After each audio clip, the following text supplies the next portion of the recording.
नमस्कार मंडळी. अभिनेत्री प्राजक्ता माळीने नुकताच आपण व्हीगन असल्याची माहिती सोशल मीडियावर दिली आहे. प्राजक्ताने सांगितलं की तिचं शरीर दूध आणि दुग्धजन्य पदार्थ स्वीकारत नसल्यामुळे तिने दूध, दही, चीज आणि लोणी यासारखे पदार्थ सोडण्याचा निर्णय घेतला आहे. तसंच आत्ता ती चहा आणि कॉफीही घेणार नाही.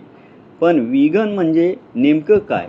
व्हीगन आहारात मांस, मासे आणि अंड्यासोबतचे दूध आणि दुग्धजन्य पदार्थही टाळले जातात. तर शाकाहारी आहारात मांस, मासे आणि अंडी टाळली जातात.